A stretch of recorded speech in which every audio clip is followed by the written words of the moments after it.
Bonjour, des amis m'ont demandé de réparer ce grille-pain qui ne fonctionne plus. Bon, ils m'ont demandé de le réparer parce que c'est pour eux une valeur sentimentale. Donc déjà, dès le départ, j'avais vérifié qu'il n'y ait pas un court-circuit pour tester avant de le brancher. Donc je mets donc en position au mètre. Je me mets entre la terre et puis un des pôles. Donc on voit que rien ne se passe. Entre le deuxième pôle, rien ne se passe. Et entre phase et neutre, rien ne se passe. Alors que s'il y avait eu un court-circuit, on voit que mon indication... Bon voilà, donc ça me confirme qu'il n'y a pas un court-circuit. Donc ce que je vais faire, je vais le brancher. Donc je prends la prise. Je le mets sous tension. Et on constate que l'électroaimant là ne colle pas, donc il n'y a aucune torsion qui arrive au niveau du circuit. Donc je le débranche, et ce que je vais faire là, bon maintenant je vais commencer à le démonter.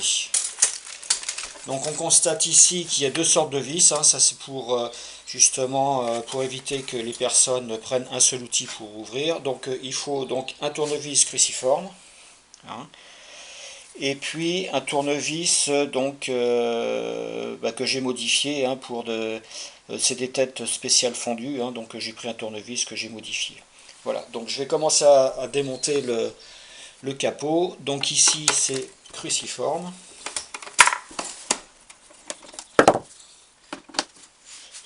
Cruciforme également à l'opposé.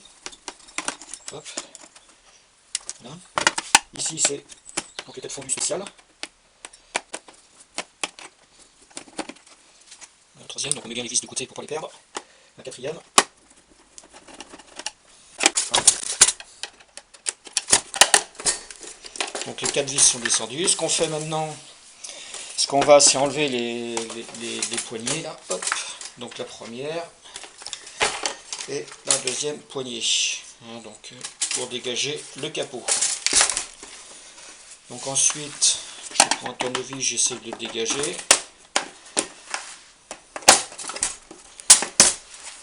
Donc on enlève aussi le support de pain.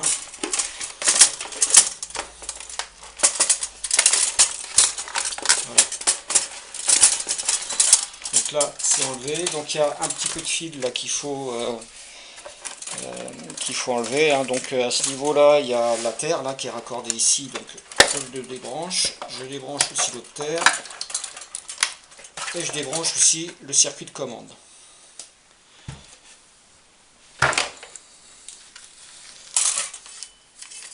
Donc, pour explication quand même, c'est que lorsqu'on appuie sur la poignée, ici il y a l'électroaimant qui se colle, et avec le système électronique qui se trouve dans l'autre partie que j'ai défaite, c'est elle qui génère en fin de compte une temporisation en fonction du réglage du thermostat que l'on aura choisi, et arrive à un certain moment, l'électroaimant se décolle, et donc le pain ressort. Côté résistance, donc là déjà ici, donc je rappelle qu'on a un panneau ici de résistance à l'intérieur. On a un panneau de chaque côté sur le milieu et un autre panneau ici sur l'autre face. Donc comment ça marche? Ici nous avons l'alimentation du panneau de résistance ici. Ça passe à travers le panneau, ça ressort à ce niveau-là, qui va après, donc il y a un shunt qui alimente donc le deuxième panneau du milieu. Donc on va bien dans toutes les résistances ici. Suite à ça, on ressort du panneau du milieu, ici, par ce biais. Et ce shunt après alimente le quatrième panneau là, ici, latéral. Et donc on ressort après par ici la partie basse du dernier panneau. Donc on voit bien que ça fait ici, ça passe ici. Donc ici, ça passe ici, là dans ce panneau. Ça ressort ici, ça alimente le deuxième panneau. Ça ressort du panneau du central pour alimenter le dernier panneau ici. Et on ressort ici, donc en bas du dernier panneau pour fermer la boucle et réalimenter. Donc je vais déjà tester le premier panneau avec l'ohmmètre. Donc je mets un ohmmètre.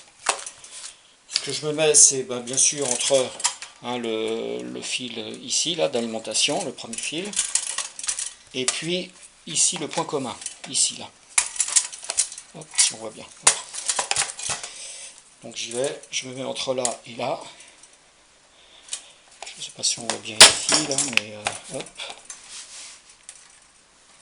Voilà, et donc on constate qu'il y a bien une résistance qui s'affiche. Donc ça veut dire que toute cette partie-là, elle est fonctionnelle. Ensuite, donc je reste au milieu, je vais tester donc le deuxième panneau. Donc je me mets entre là et ici, et on constate que rien ne se passe. Donc ce qui veut dire, c'est que le panneau du milieu, il y a une coupure dedans. Et je vais tester donc le troisième panneau, donc ce panneau-là. Je me mets donc entre là, qui alimente bien ici, et puis le fil derrière, donc celui-ci, là, le blanc, qu'on voit ici. Donc je me mets là, je vais remettre l'ohmmètre. Donc je me mets là, je me mets sur le blanc, et on constate qu'il y a une résistance qui s'affiche. Donc en résumé, en faisant les mesures à l'ohmmètre, ce panneau là il est bon, ce panneau là il est bon, par contre il y a un problème sur ce panneau. Donc je vais être obligé de démonter l'ensemble pour avoir accès au panneau et voir réellement ce qu'il y a eu. Bon, on peut regarder aussi à l'œil, mais ici je ne vois pas trop d'ici s'il y a des éléments de coupé à ce niveau là. Voilà. Bon, pour y voir un peu plus clair, ce que je vais faire, je vais démonter cette partie-là, en défaisant les clips. Donc j'enlève ici. Voilà. J'enlève ici.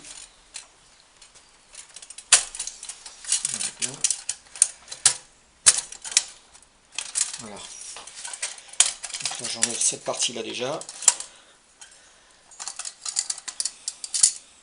Voilà.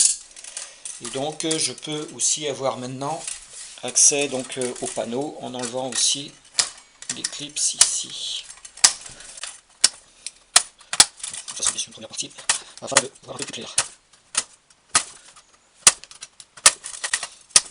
J'enlève le panneau. Voilà. Donc on voit déjà le premier bloc de résistance qui était conforme. Je vais faire la même chose sur l'autre panneau. Donc je vais enlever les clips.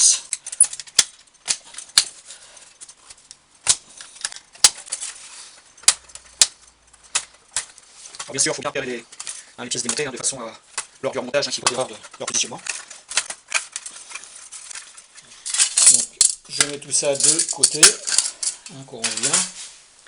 Et là on voit le deuxième panneau qui est ici. Bon, une fois que tout est enlevé ici à ce niveau-là, ce qu'il y a, c'est que je dois enlever le panneau du milieu qui se trouve ici. Donc je vais commencer déjà par enlever cette partie-là qui tient la partie haute du panneau de résistance.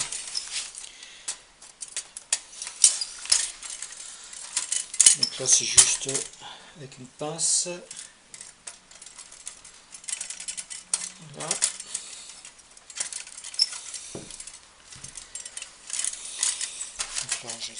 Voilà. Donc cette partie-là, elle a été enlevée, ce qui nous permet d'avoir accès sur le haut du panneau central, du panneau de résistance. Donc maintenant, il faut que je défasse au niveau du bas. Alors là, ce qu'on constate, c'est au niveau des raccordements, au niveau des panneaux de résistance, ce qu'il y a, c'est que c'est pas de la soudure soudure étain ou autre, c'est carrément de la soudure par point. Hein, donc finalement, eh ben, en attendant, je vais être obligé de couper. Hein, de couper avec une pince coupante de façon à dégager déjà le panneau central. Voilà. Donc je prends une pince coupante.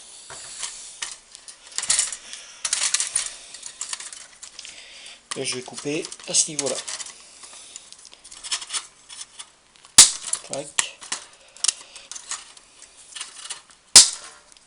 Voilà, donc j'ai coupé les liaisons du panneau de résistance. Et maintenant, je vais pouvoir l'enlever ici.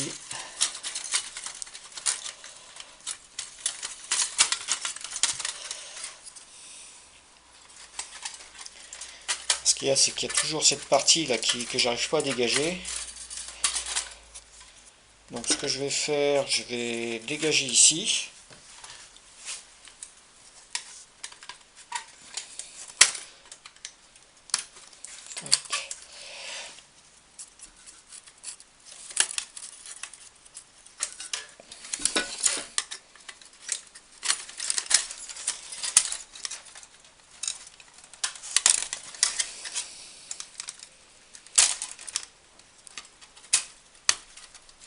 Voilà. Tout en faisant attention à ne pas abîmer ces parties-là, parce que c'est ce qui fait l'isolement entre la ferraille et puis les résistances. Hein. Donc j'ai enlevé cette partie-là.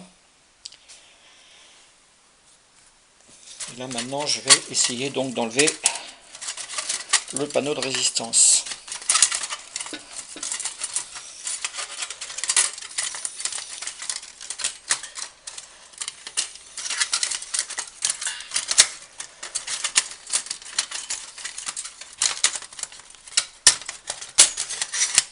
Voilà. Donc concernant la recherche justement de la coupure, hein, donc on fait déjà du visuel. Donc si je regarde de ce côté,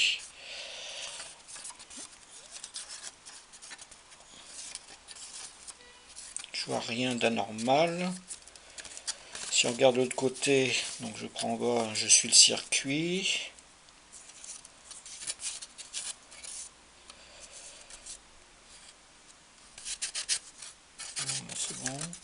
Ah, là il y a donc il y a eu un point de, ici on voit qu'il y a eu un point un petit point de court-circuit. Si on regarde, ah oui, effectivement là ça a été coupé en dessous le panneau. Donc je vais quand même vérifier tout ça. Bon, ça y est, donc j'ai branché mon multimètre donc au niveau du bloc de résistance, hein, donc entrée-sortie. Et pour contrôler si vraiment il n'y a que cette coupure, ce que je vais faire, je vais chanter entre là. Attendez, c'est pas facile de filmer en même temps. Voilà. Entre là et puis enfin, au niveau amont et aval de la coupure. Et je vais vérifier que il n'y a bien que ça qui est coupé. Hein, donc on voit que quand je chante ici, on voit bien qu'il y a une résistance qui s'affiche. Et donc il faut on la réparer.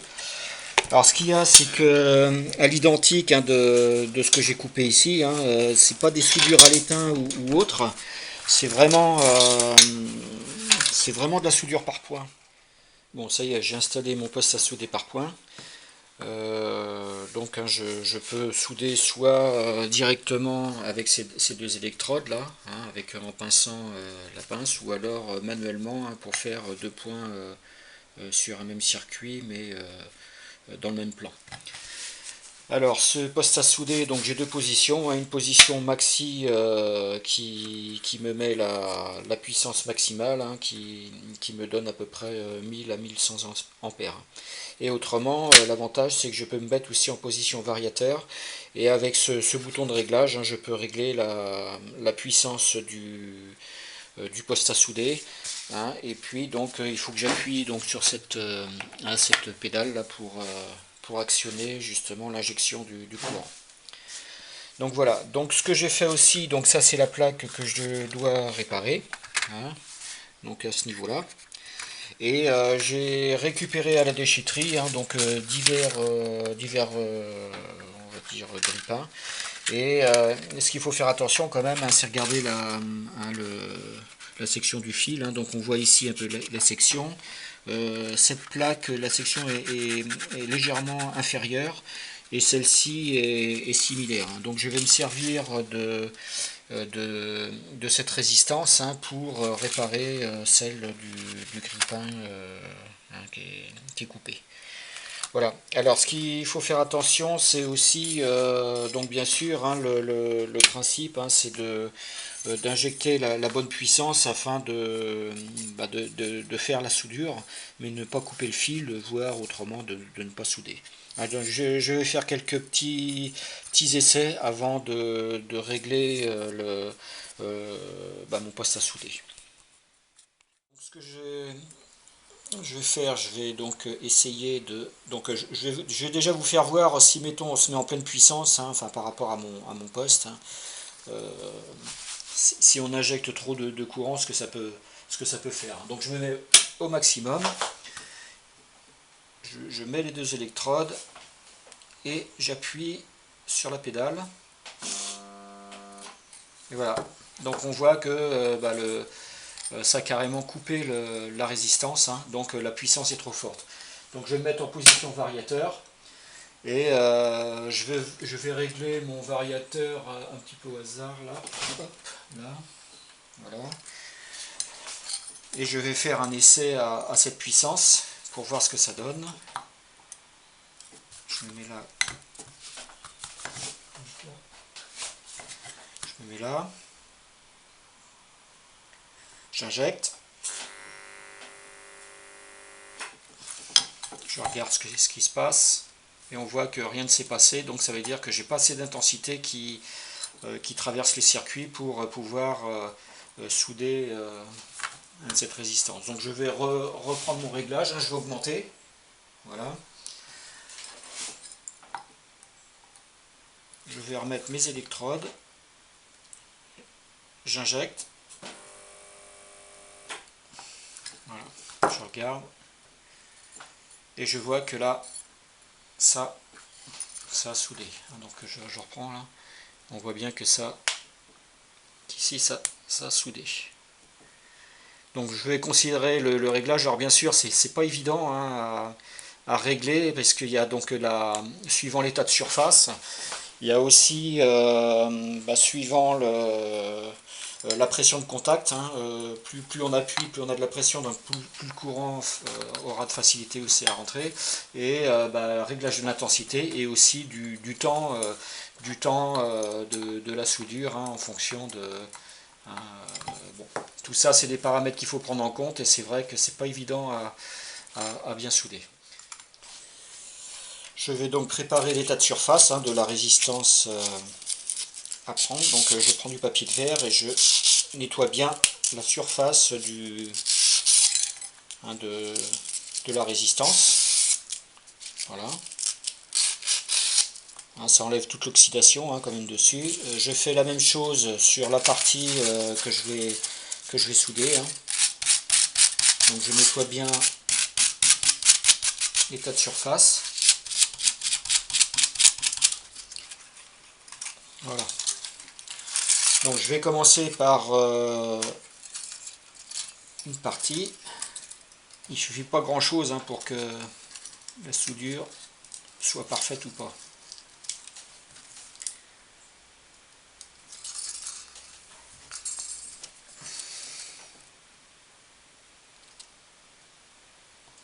Voilà, j'injecte. Voilà.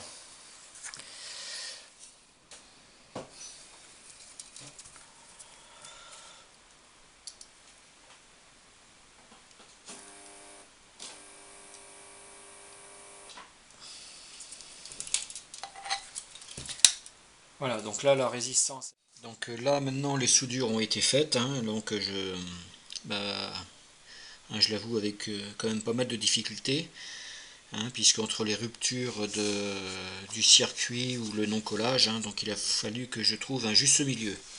Donc maintenant, eh ben, je vais contrôler, hein, donc la continuité du bloc de résistance. Donc j'ai branché mon ohmmètre hein, sur le circuit, je le mets en marche et je vois que il y a 22 ohms là, alors que si je l'enlève, hein, voilà. Donc ça veut dire que maintenant ma continuité électrique est bien rétablie et je vais donc procéder au remontage de l'ensemble. Donc on va commencer au remontage de l'ensemble. On va commencer par remettre le bloc de résistance. Il semble ne pas le casser.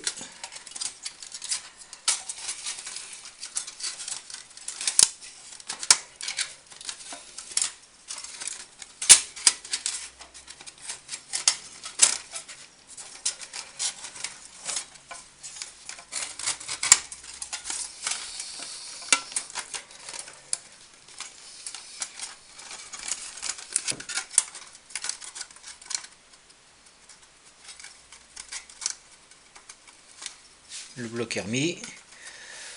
On va remettre donc la petite plaque d'isolement.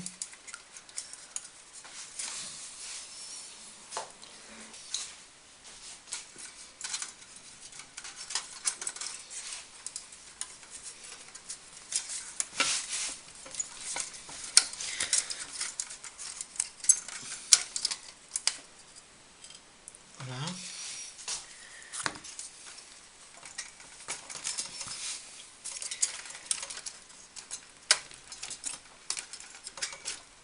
Voilà. Donc tout est remis et maintenant donc l'autre partie délicate, hein, c'est bien sûr de ressouder les deux connexions, hein, qui font la liaison entre chaque bloc de résistance. Donc je vais donc souder le bloc de résistance, donc le shunt. Donc je le remets bien là. Alors, bien sûr la manipulation n'est pas évidente.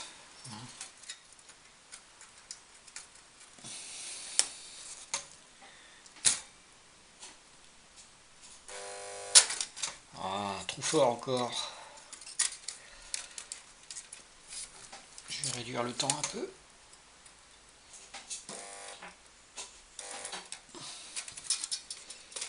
Voilà.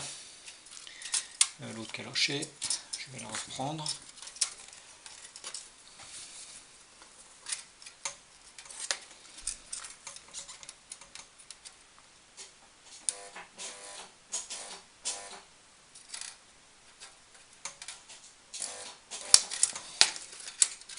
Voilà. Donc là, les deux sont soudés.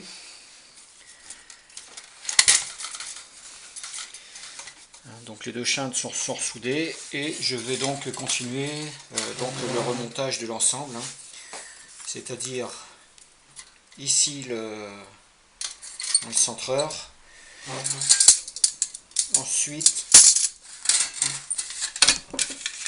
les deux panneaux, hein, et puis donc le capot du dessus.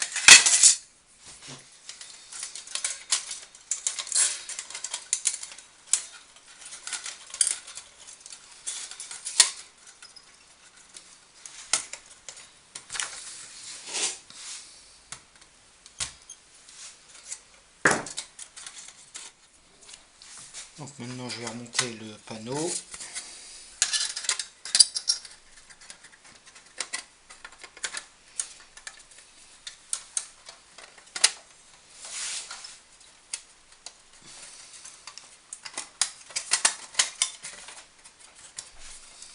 Je vérifie que tout soit bien correctement positionné. Bon. Je replie donc la patte.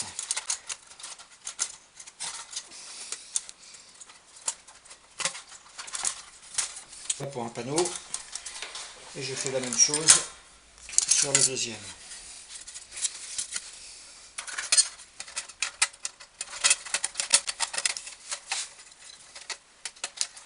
Ouais.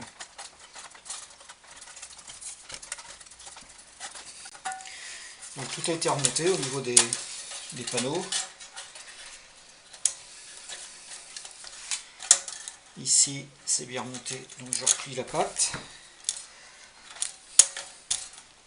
Voilà. Donc maintenant je vais remonter le dessus, donc je remets bien ici. Voilà.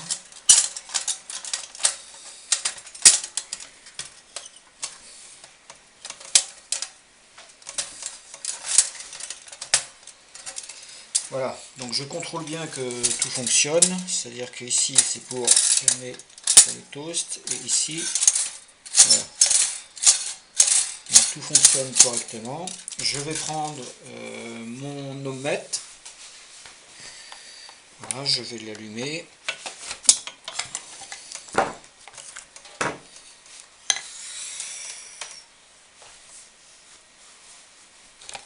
Et je vais contrôler les résistances. Donc je me mets au premier, normalement ça n'aurait pas dû bouger.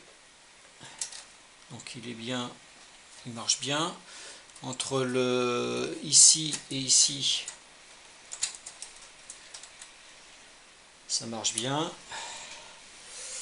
Et entre ici et l'ensemble donc des résistances, hein.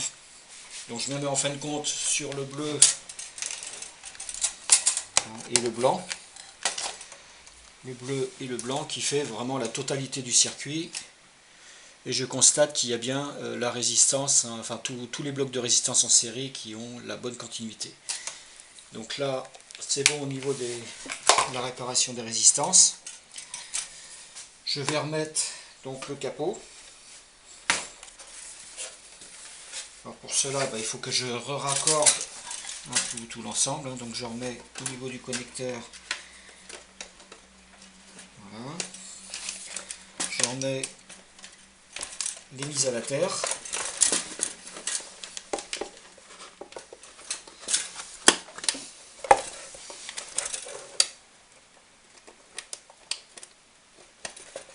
Voilà, tout l'ensemble est raccordé. Je remets le capot.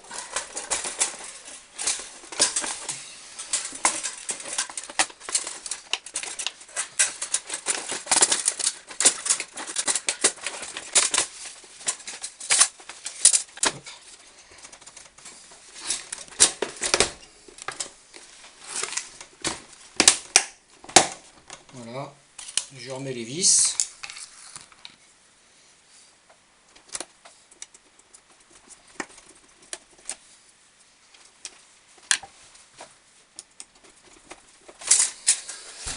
Je remets les boutons.